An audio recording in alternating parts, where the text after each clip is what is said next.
জাতীয় বিশ্ববিদ্যালয়ের ২০২৪ সালের অনার্স দ্বিতীয় বর্ষ পরীক্ষার ফলাফল প্রকাশ করা হয়েছে।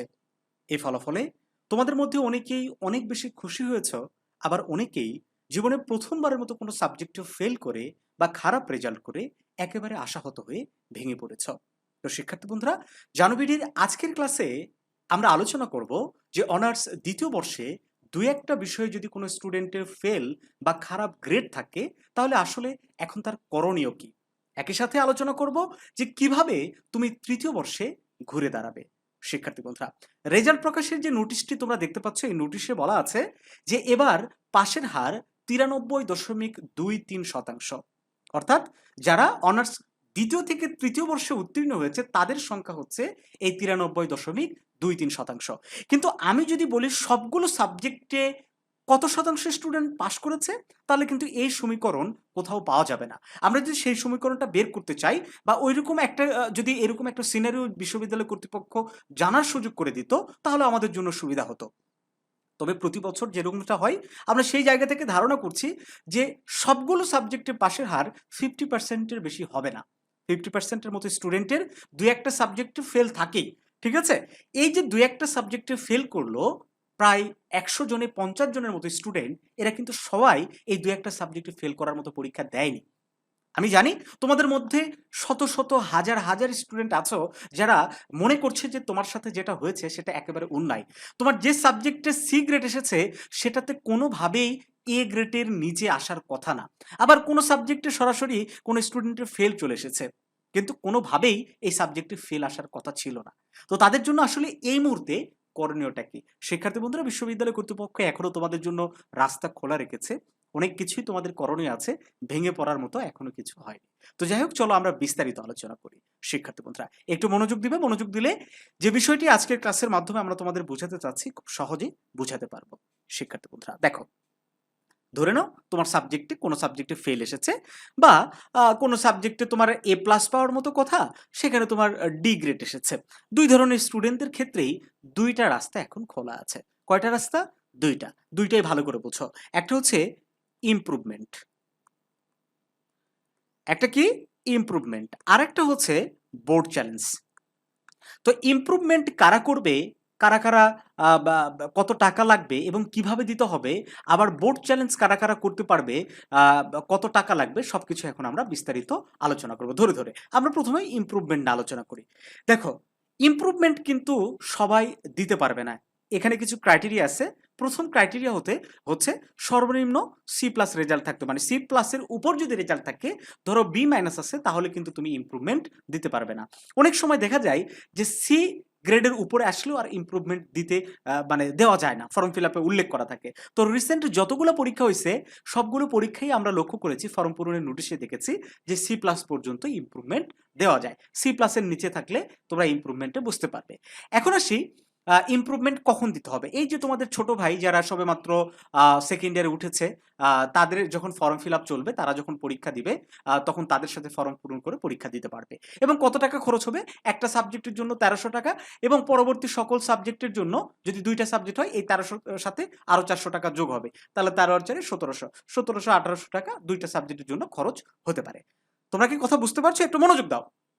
তাহলে আরেকটু সংক্ষেপ করে দিই, ইমপ্রুভমেন্ট কারা দিতে পারবে? যাদের সি প্লাসের নিচে রেজাল্ট আছে তারা দিতে পারবে। কত টাকা লাগবে? এক সাবজেক্টের জন্য 1300, দুইটা সাবজেক্টের জন্য 1700, তিনটা সাবজেক্টের জন্য আবার 400 টাকা, এভাবে যোগ হতে থাকবে।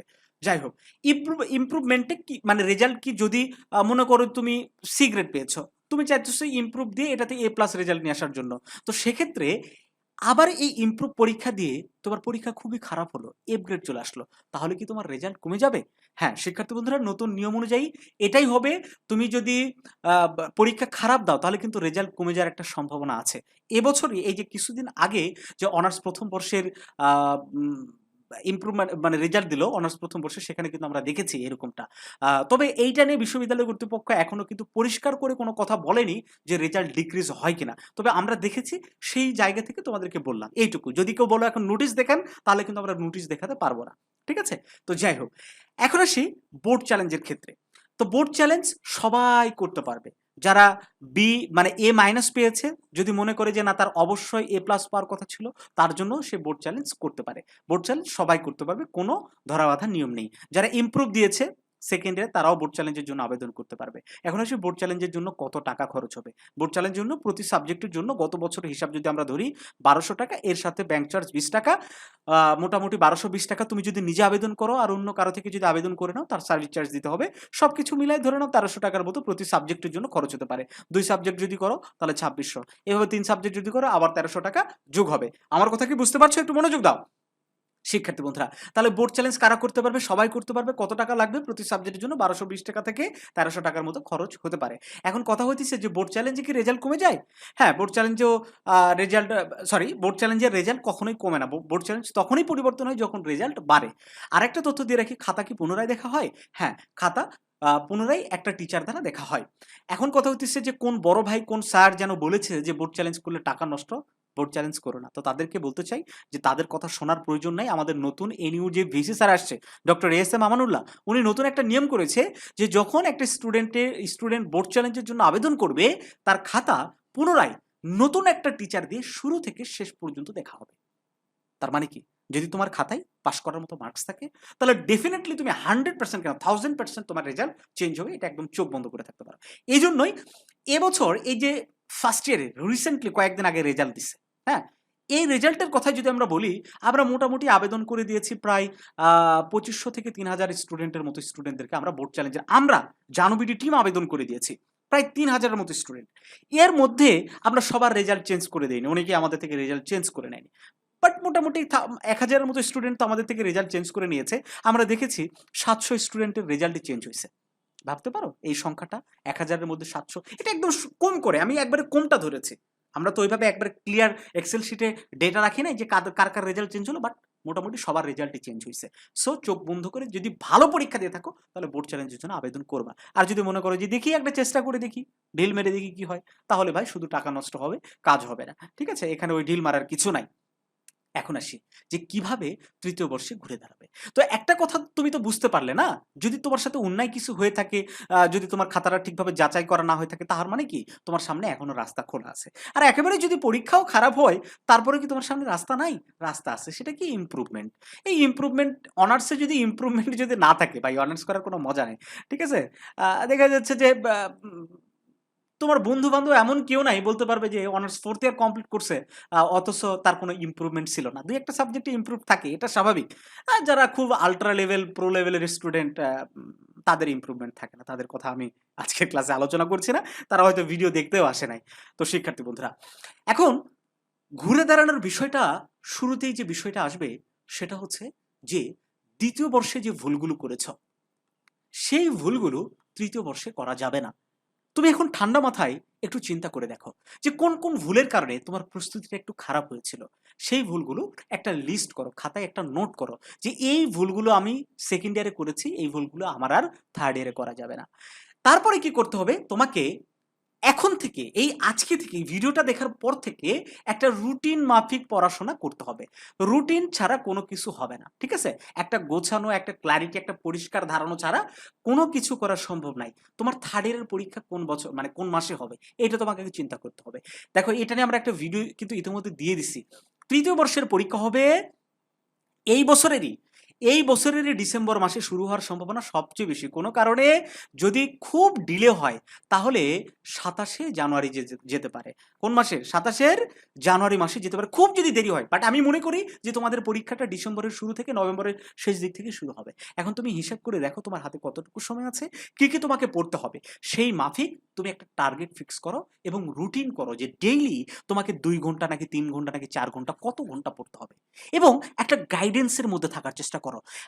দেখো, মানুষ কিন্তু সবসময় ডিস্ট্রাক্ট হয়ে যায়। যাচ্ছে, পড়ছে, খুব ভালো করে পড়ছে, হুট করে দেখা যায় কি যেন একটা মনে হয়েছে, ৭ দিনে আর ও পড়ার টেবিলে ফিরতে পারতেছে না। এটা কিন্তু তোমার ক্ষেত্রে না, সবার ক্ষেত্রে। ইভেন আমার ক্ষেত্রেও, আমি আমার ব্যক্তিগত জীবন থেকে তোমাদের সাথে শেয়ার করি। আমি পড়ছি, একটা রুটিন আমি সাজাই নিলাম। স্টিল নাও, আমি যখন প্রফেশনাল লাইফে যখন ইন করেছি, আমার অভিজ্ঞতা থেকে বলছি, আমি একটা রুটিন করি যে এই সপ্তাহে কিংবা এই মাসে আমি এই টার্গেটগুলো অ্যাচিভ করবো বা এই কাজগুলো আমি কমপ্লিট করবো। আমার ইউটিউব চ্যানেলের কথাই ধরি, আমার টিউশনের কথাই ধরি, আমি এই সপ্তাহে এই কয়টা ভিডিও আপলোড করবো।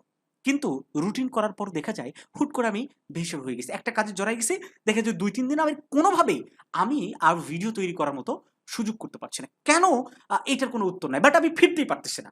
ঠিক একই ক্ষেত্রে স্টুডেন্টদের ক্ষেত্রে, আমি যখন স্টুডেন্ট ছিলাম আমার সাথে এরকম ঘটনাই ঘটেছে। রুটিন মতো ২-৪ দিন পড়ছি, ১০ দিন পড়ছি। বাট হুট করে এমন একটা ইনসিডেন্ট লাইফে ঘটে গেছে যে ১৫ দিনে, ১ মাস, ২ মাস আমি আর কোনোভাবেই পড়ার টেবিলে ফিরতে পারছি না।